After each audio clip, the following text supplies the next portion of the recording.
Olá, seja bem-vindo a mais uma edição do Panorama. Faltando menos de 2 meses para as eleições municipais, candidatos a prefeitos e vereadores em todo o país intensificam suas campanhas na tentativa de conquistar os votos dos eleitores indecisos. Num período mais curto e com restrições ao financiamento das campanhas, é hora de buscar ferramentas criativas para atrair o eleitor e mostrar a ele quem é o melhor candidato. Dentro desse contexto, o Panorama de hoje quer saber qual vai ser o papel da internet nessas eleições, como os candidatos estão usando as ferramentas virtuais para se comunicar com os eleitores e de que maneira o bom ou mau uso das redes sociais pode influenciar o resultado das urnas. Para conversar conosco sobre esse assunto, está aqui no estúdio o professor Caio César Giannini, coordenador do curso de pós-graduação em Comunicação Digital da PUC Minas. O Panorama já está no ar.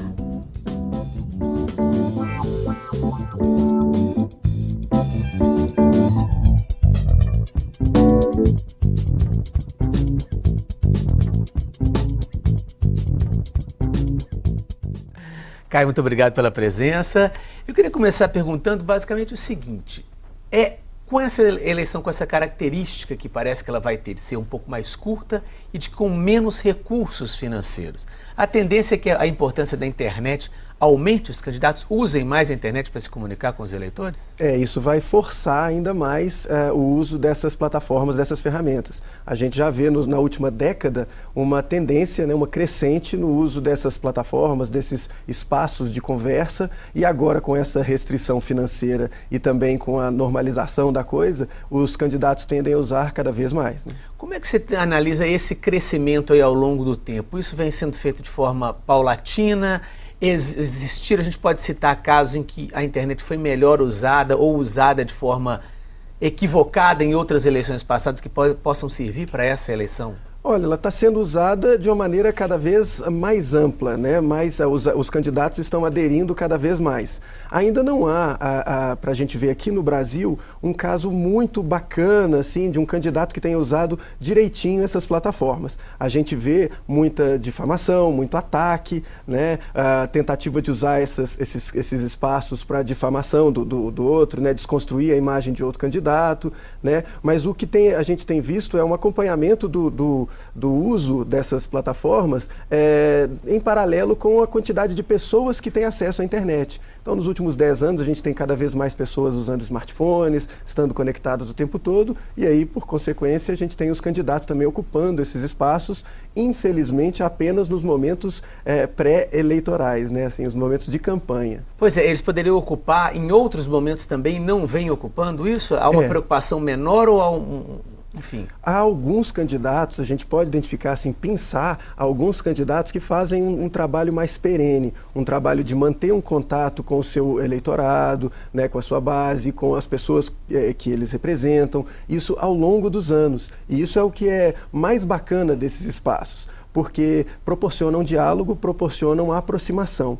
Então, você vê alguns exemplos, mas o grosso é de gente que aparece, de quem você nunca ouviu falar, pessoas que aparecem justamente nesses períodos pré-votação. Uhum. A gente tem várias ferramentas hoje. Você tem o Facebook, que é um tipo de plataforma, tem o WhatsApp, que é outro tipo de plataforma, o YouTube. Tem alguma forma específica de utilizar melhor um tipo de plataforma ou outra? Alguma característica de um ou de outro que a gente possa citar? Olha, o YouTube, por exemplo, ele é uma plataforma muito interessante para você trabalhar a sua imagem no geral. Porque o conteúdo que está ali, o que você coloca na descrição, às vezes a transcrição de um vídeo, vai ser localizado pelo Google, que é o mecanismo de pesquisa mais utilizado pelas pessoas. Então é interessante, além do fato de ser uma plataforma que permite que você converse por meio dos comentários e que você interaja de uma maneira interessante com os usuários, com as outras pessoas. Pelo YouTube dá para fazer esse tipo de interação? A impressão que eu tinha é que outras fariam melhor no caso. Não, o YouTube seria para mostrar, seria uma função que a televisão ocupa ou ocupou no passado, vamos dizer assim? Dá. A gente consegue utilizar o YouTube também para conversar. Dependendo do conteúdo do vídeo, dependendo de como o gestor desse canal vai trabalhar esse espaço, dá para você ter uma discussão de bom nível ali nos comentários. Então, os comentários são interessantes. E o bacana do YouTube é que o que aparece ali vai ser encontrado no Google, diferentemente do Facebook. O Facebook é uma plataforma mais de diálogo, de conversa. Ele tem algumas questões da sua mecânica, né, de como ele funciona, que não necessariamente as pessoas que o seguem, né, as pessoas que são fãs da sua página, vão ver todas as suas publicações. Então, ao mesmo tempo em que as pessoas estão mais tempo no Facebook, menos tempo no YouTube, as suas publicações não têm o mesmo alcance. Mas é um espaço interessante também de diálogo e é um espaço que às vezes independe da pessoa, do autor estar ali presente na conversa, porque você tem o compartilhamento e os diálogos acontecendo a cada compartilhamento. Então, cada plataforma tem as suas características, né? Uma coisa que eu vejo, que você mencionou o WhatsApp, especialmente na última eleição, a eleição para governo, em que você teve o uso do WhatsApp para difundir principalmente vídeos difamando um candidato, né? E o WhatsApp ele é conhecido por um canal de conversa, né? Porque você tem o telefone da outra parte, em grupos ou individualmente, né? Em duplas você consegue conversar. Só que quem usa isso, os candidatos que têm usado o WhatsApp, eles não estão muito afim de conversa. Eu recebi esse vídeo difamando um candidato e tentei responder, falando, quem é você? Como é que você conseguiu meu telefone? Por que você acha que eu vou gostar desse vídeo? Né? Mas você não tem resposta, porque é uma coisa do mau uso que os candidatos eles não estão prontos para o diálogo. Eu acho que tem uma questão aí muito interessante da gente, eleitor, observar isso, que é o candidato que não está a fim de conversar. Então, é interessante a gente prestar atenção e, às vezes, não votar em alguém que não está a fim de ouvir a sua voz, né? Pois é, nesse caso específico do WhatsApp, um vídeo não desejado numa ferramenta tão íntima, vamos dizer assim, isso pode gerar um efeito contrário, de antipatia àquele candidato que me mandou aqui. Mas quem faz sabe fazer as coisas direitinho, porque não assinou e não fala quem é o remetente. Então você fica com raiva porque está no seu celular, que normalmente é protegido pela sua senha ou pela sua digital. Então é um equipamento muito íntimo, o que tem ali é seu mesmo. E aí alguém invade aquilo com uma mensagem que você não pediu e que não sabe se você vai gostar. Então é alguma coisa realmente bem incômoda. E você não tem nem como falar para a pessoa, olha, não faz mais isso não é legal, né? Porque às vezes é uma máquina que está mandando mensagem e você supõe que seja de alguém. Isso é uma coisa muito ruim, né? Você falou que na questão do diálogo, como é que se deve dar um bom diálogo entre eleitor e candidato? Porque, vamos dizer assim, quanto mais eficiente for a ferramenta, ou seja, quanto mais ele conseguir dialogar com as pessoas, mais gente vai estar dialogando. Sim. E aí mais difícil dialogar com todo mundo? Como conseguir responder, individualizar, coletivizar? Como é que seria isso? Olha, vamos olhar para fora, vamos olhar as campanhas do Obama para a presidência, que ele tem um alcance muito grande e usou de uma maneira bem interessante as plataformas sociais. O eleitor, ele sabe dessa limitação do candidato, então ele não necessariamente espera que todas as interações sejam respondidas, mas ele já vai se sentir satisfeito quando um candidato pega um conjunto de interações semelhantes de, 100, 200 pessoas e dá uma resposta, e endereça uma resposta a essas pessoas. Então você se vê respondido ali, porque aquele tipo de pergunta que você fez, porque por mais que tenhamos milhares de pessoas fazendo perguntas, essas perguntas não são todas individuais. Elas às vezes tratam de causas comuns, ou seja, muitas pessoas fazendo perguntas semelhantes. As pessoas se veem respondidas. E existem várias maneiras de você identificar uma resposta. Por exemplo, no Facebook, se eu te faço uma pergunta na sua página e você não necessariamente me respondeu individualmente, mas você indicou que leu, deu um joinha na minha pergunta, eu li. Eu me sinto, olha, o cara leu a minha pergunta, pelo menos eu sei que ele passou o olho pela minha pergunta, vamos ver se vai aparecer a resposta dali adiante. E se aparece, às vezes, uma outra postagem reunindo um monte de perguntas e ele respondendo essas perguntas, pode ser interessante, né? E como se defender da propaganda negativa, desses ataques, por exemplo, alguém manda um vídeo difamatório de um candidato X. Como esse candidato X pode se defender disso e, enfim, ele não estaria replicando ou valorizando essa propaganda negativa? Olha, é complexa essa situação. Tem a resposta jurídica, né, que aí é bem interessante você procurar um aconselhamento jurídico para tomar as atitudes, mas em termos de comunicação, às vezes ignorar não é a melhor resposta. Por mais problemático que seja a coisa, ignorar pode ser que você esteja tentando varrer a sujeira para debaixo do tapete ou tapar o sol com a peneira. Então não dá para a gente ignorar tudo.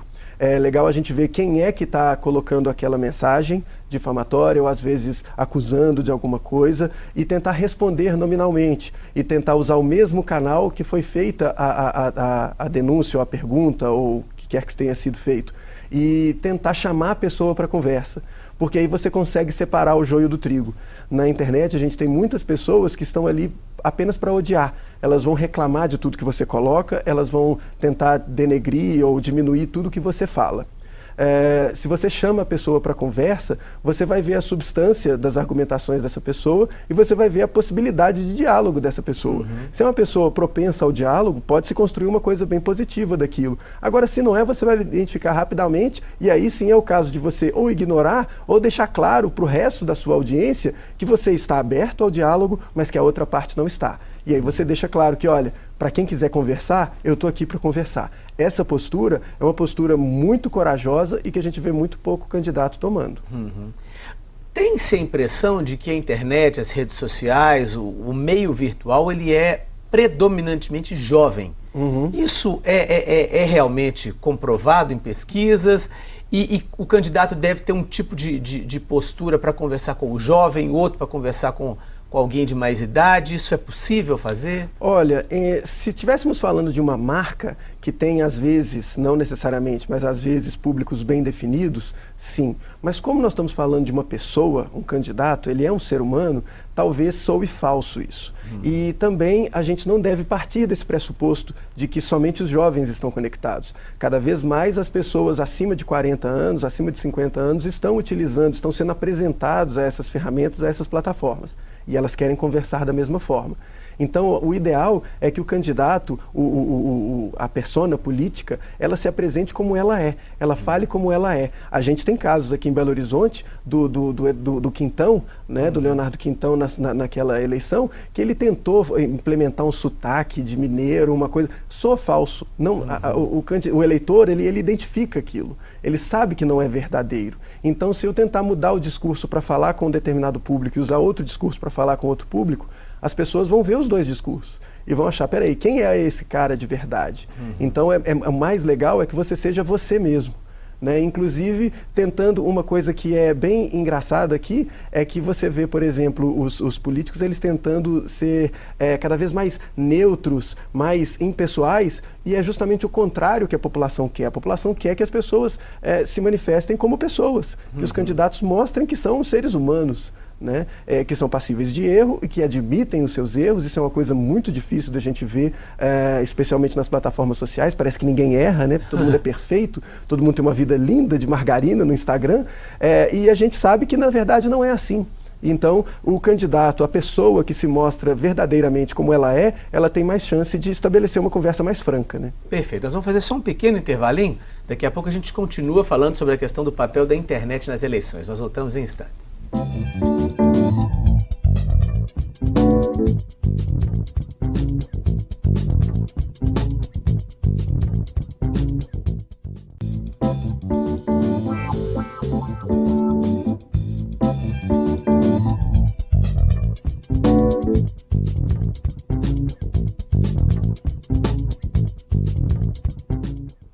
Estamos de volta com o segundo bloco do Panorama, que hoje fala sobre propaganda eleitoral na internet. Aqui no estúdio, o professor Caio César Giannini, coordenador do curso de pós-graduação em comunicação digital da PUC Minas.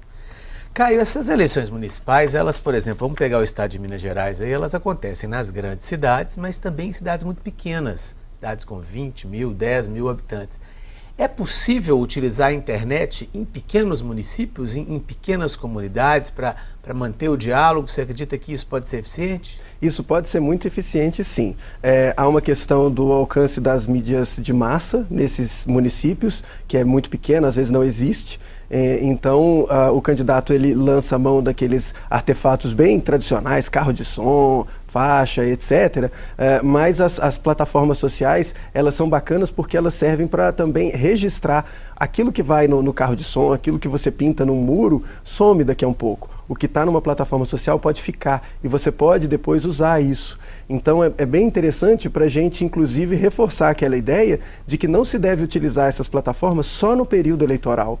Você deve utilizar isso ao longo da sua carreira política. Se você escolhe esse viés da vida profissional como a sua área de atuação, é importante que você deixe ali registrado, que a sua presença seja ali marcada, inclusive para você ter um histórico e as pessoas poderem acompanhar e poderem te cobrar depois, o que é muito bacana. Então essas ferramentas, essas plataformas, elas podem ser muito bem utilizadas ali. Uhum. No caso da eleição para prefeito e para vereador, a gente poderia, vamos dizer assim, diferenciar o tipo de campanha que seria feita na internet de um candidato a vereador, de um candidato a prefeito, ou o diálogo e a interação e a forma de atuar teriam que ser parecidas? O princípio é básico, que é o princípio de você estar de uma vez próximo do seu eleitor. Mas é claro que a gente deve entender que são funções diferentes e às vezes o tipo de discurso é diferente. Né? Então, ao passo que um vereador, às vezes ele vai estar mais próximo a uma região geográfica ou algum tipo de causa específica que ele defenda, etc. Então o seu discurso vai ser mais voltado para aquele assunto estrito. Então, um prefeito ele vai falar de mais assuntos, um candidato à prefeitura vai falar de mais assuntos. Mas o princípio básico é o princípio da proximidade do diálogo. É muito bacana e é muito pouco explorado ao mesmo tempo que, com essas plataformas, o candidato ele pode estar em vários lugares ao mesmo tempo. Ele pode estar num evento, mas pode estar tuitando sobre uma outra coisa que é importante. Ele pode estar num determinado lugar da cidade, mas lembrando de uma população de outra região. Então, isso é interessante, né? De você poder estar, pelo menos virtualmente, em mais de um lugar ao mesmo tempo. A gente viu nesse período agora de embate político a respeito do impeachment, em outros momentos também, a gente viu muita mobilização via internet, quer dizer, sendo convocadas manifestações ou protestos ou algum tipo de coisa, como é que eu poderia dizer, uma discussão, um embate, uma coisa muito acalorada pela internet. Uhum. Você acredita que eleições municipais possa vir a ter uma intensidade tão grande ou a intensidade tende a ser mais tranquila e buscando mais o diálogo? Como é que você vê essa diferença entre o volume e a intensidade da discussão que houve até pouco tempo atrás e que pode haver daqui para frente até as eleições? Olha, eu gostaria que continuasse, que as pessoas continuassem se informando mais e defendendo as suas ideias e debatendo, porque o debate ele é muito interessante. Né? É ruim quando ele passa a ser ataque puro e simples e ofensa. Mas o debate ele é legal porque, por mais acalorado que seja, é capaz de você ter a sua ideia mudada. Né? Então alguém pode te convencer e isso é muito legal. Então essa participação ela precisa continuar e eu imagino que vai continuar porque as pessoas elas estão ali utilizando e as ações dos nossos representantes elas impactam na nossa vida. Então é natural que a gente se manifeste. O que seria uma pena é os candidatos eles sumirem, como é comum acontecer. Né? Passa a eleição, o candidato ele ou é eleito ou não é eleito e some, desaparece. São pouquíssimos aqueles que continuam mostrando que, pelo menos ali, tem alguma coisa de interesse sendo defendido, né? Seus interesses, as suas ideias estão sendo defendidas. É importante que continue.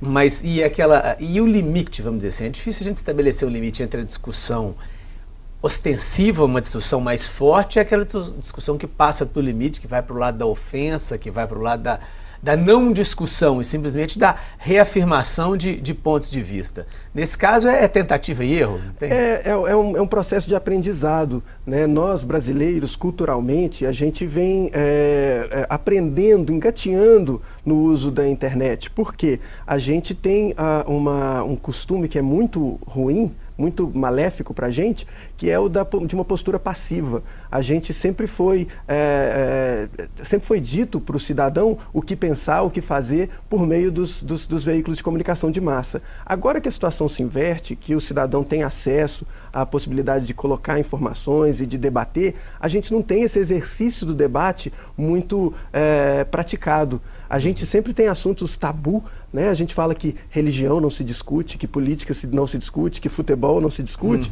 mas são assuntos que devem ser discutidos. Todos os assuntos, eles devem ser discutidos. A gente tem que identificar pessoas com as quais a gente não deve discutir, que é aquela história que eu te falei anteriormente. A gente deve identificar aquela pessoa que está ali só para brigar, só para contestar. Essa pessoa que está ali só para provocar, essa pessoa realmente, você tenta conversar com ela uma vez, se você vir que não é possível estabelecer um diálogo, você simplesmente ignora, bloqueia, não conversa. Porque tudo que ela quer é um palco para ficar gritando e para ficar brigando. Vamos discutir com aquelas pessoas, mesmo que pensem diametralmente oposto a nós, vamos conversar, vamos tentar um entender o outro. E isso é plenamente possível. E a gente chega num acerto. Bom, em relação por exemplo, hoje em dia a gente tem as pesquisas de intenção de voto que mostram se a campanha de um candidato está sendo melhor sucedida do que a de outro, em termos, né, de mudança de posição aí. Pela internet já é possível perceber quando uma campanha ou uma postura nas redes sociais estão funcionando bem ou mal? Há mecanismos de mensuração, de se mensurar isso? Ah, sim. A gente pode ver o impacto, o alcance dessas manifestações, dessas pessoas, né? Você vê uma publicação de um candidato, até onde ela reverbera, por quais nós da rede ela passa, o que as pessoas estão falando daquilo, às vezes até com mais autoridade do que simplesmente números. Porque às vezes a gente vê números na televisão, ou no jornal, ou no rádio, e a gente não sabe exatamente quais eram as perguntas que foram feitas, ou quais foram as perguntas para gerar aqueles números. Então a gente pode colocar em dúvida às vezes. Quando a gente está olhando na internet, a gente vai ver quem está falando sobre qual candidato, o que está se falando, se o candidato está participando da conversa, quantas pessoas estão se manifestando. Então é mais simples do cidadão poder entender qual que está sendo a aceitação ou não daquele discurso. Ainda existe a necessidade e a coisa do candidato ter um site, ou a presença nas redes sociais, no diálogo, já hoje é mais impactante do que o candidato ter ali, quer dizer, as pessoas ainda vão aos sites dos candidatos para poder saber do que eles estão dizendo, ou vão mais para as redes sociais, ou é importante que se haja vamos dizer assim, uma presença estar em todos os lugares para onde a pessoa for, ela encontrar? Na verdade, uma coisa não deve eliminar a outra de forma alguma. Por quê? Por causa daquelas características do Facebook, de você ser uma página e aí nem todos os seus seguidores vão ver as suas publicações, etc. São plataformas que você não tem controle, então nada garante que semana que vem o Twitter não vai à falência e some, ou o Facebook muda tudo. Então, por causa disso, é muito importante que os candidatos tenham um site para colocar ali o seu histórico, para, inclusive, tentar fazer um diálogo mais próximo, uma vez que via Facebook você tem poucas possibilidades de interagir individualmente com cada um dos seus seguidores. Então é uma maneira de você chamar esse cara para mais perto, para tentar estabelecer um diálogo mais de longo prazo. Então o site ele continua sendo muito importante, né? As plataformas sociais elas têm uma relevância, mas elas não devem substituir a presença de uma personalidade. Bom, você já comentou aí que os políticos, infelizmente, não estão sabendo utilizar as ferramentas pós-período eleitoral ou antes do período eleitoral. Como é que deveria ser essa utilização antes e depois? Quer dizer, mantendo a mesma intensidade, mantendo esse diálogo, como é que eles poderiam estar mais presentes para poder manter esse diálogo com a população? Olha, no mínimo estarem presentes, continuarem utilizando aqueles espaços. Né? Lógico, depois do período eleitoral você troca lá sua imagem de cabeçalho, você tira os números, etc., da sua candidatura, mas você continua atuando ali, continuar utilizando essas plataformas. Isso é o mínimo que se espera. E seguir, por exemplo, se você foi eleito, você começar a dar satisfação, a mostrar o que é que você está fazendo, como é que está sendo a sua atuação, pedir a opinião das pessoas, chamar as pessoas para participar de sessões abertas, né, plenárias, etc. Isso pode ser muito interessante e a gente vê muito pouco acontecendo. Dar uma prestação de contas. isso aí é algo muito importante, comentar o que está acontecendo. Por quê? Porque você continua existindo, né? O candidato deixou de ser candidato, a pessoa deixou de ser candidata, mas agora está ocupando um cargo ou não está ocupando um cargo. Então, quem ali depositou o seu voto, a sua confiança naquela pessoa, quer saber o que está acontecendo, quer saber para onde foi. Né? Então, é importante que isso aconteça e que continue dialogando. Ah, mas isso dá muito trabalho.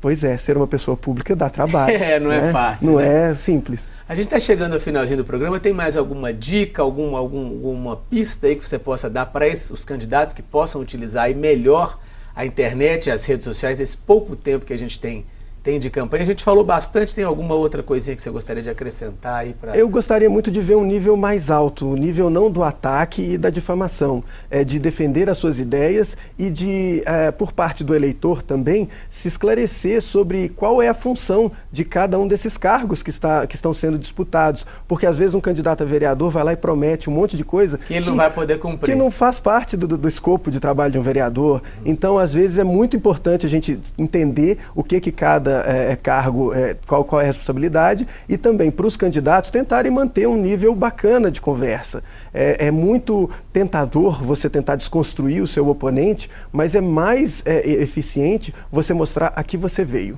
Uhum. Você acredita que hoje em dia a gente está aí, se tivesse que dar uma nota de 1 a 10 para a utilização da internet pelos candidatos, a gente estaria aí com 4, com 5, com 6, com 7? Eu diria uns 3,5, 4. Então temos como avançar. Temos que melhorar muito. A gente tem bons exemplos de pessoas que usam de uma maneira bem eficiente, mas a maior parte, especialmente para cargo de prefeito aqui de Belo Horizonte, o uso é muito pobre. A gente vê uma pobreza, inclusive, na linguagem, sabe? E que é aquela coisa o português mal construído, inclusive, né? Do discurso ser muito fraco e de ser do ataque ao outro, de ser uma pessoa com pouca educação, de não respeitar o seu oponente. Isso é muito lamentável. Se não respeita virtualmente...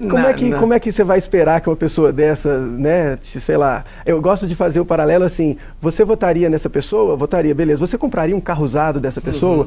No momento está difícil comprar o carro usado de qualquer um dos candidatos. Caio, muito obrigado pela sua presença aqui no nosso programa. Eu que agradeço. Muito obrigado a você que nos acompanhou. O Panorama de hoje fica por aqui. Nós falamos um pouco sobre o papel da internet nas próximas eleições. Até o nosso próximo programa.